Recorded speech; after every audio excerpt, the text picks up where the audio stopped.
Petroleum मसनूआत की कीमतों में इजाफे ने कराची के पब्लिक ट्रांसपोर्टर्स की मुश्किलात बढ़ा दी। रिक्शा, चिंची और मिनी बस ट्रांसपोर्टर्स पेट्रोल और डीजल की कीमतों में इजाफे पर परेशान हैं। अवाम अपना रोते नजर आ रहे हैं। आसिम खान की रिपोर्ट देखिए।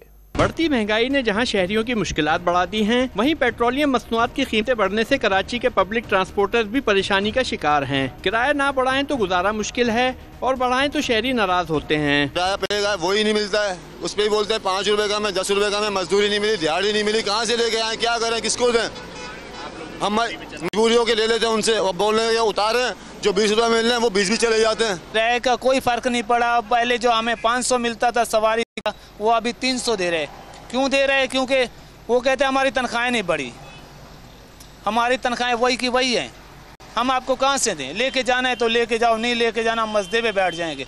मजबूरी में हमें उठाना पड़ता है। बस ये सालात हम लोग कभी में हम लोग अपने आप के ऊपर तेल डाल देगा, बस अपने आप को जला देगा महंगाई का वजह से। क्या करे, छोटे छोटे बच्चे। मुसाफिरों की मुश्किलात भी कम होने का नाम नहीं ले रही। हर कोई महंगाई के साथ पेट्रोल डीजल की कीमतें बढ़ने पर कुड़ता नजर आ रहा है। पिस रही है। अगर चिंची वालों को देखो वो किराया बढ़ा रहे, ट्रांसपोर्ट मुसलसल सर्विस को देखो वो किराया बढ़ा रहे, मुसलसल किराए पे किराए बढ़ते जा रहे हैं और ये आवाम परेशान होती जा रही है। लोग जो है ना किराए बढ़ा रहे हैं, हर चीज़ के रेट्स बढ़ा रहे हैं। जब आवाम के पास है, हाँ बिल्कुल पेट्रोल के रेट्स बढ़ गए। आम दिन आप देखें पेट्रोल के रेट बढ़ते जा रहे हैं, तो ज़्यादा आवाम क्या करेगी। अब वो बेचारे उनके पास ना खाने के लिए जो है वो रोटी है, ना घर रहने को घर है। शहरियों और ट्रांसपोर्टर्स ने हुकूमत से पेट्रोलियम की कीमतों में फौरी कमी का मुतालबा किया है। कैमरामैन रिजवान सिद्दीकी के साथ आसिम खान, डॉन न्यूज़, कराची।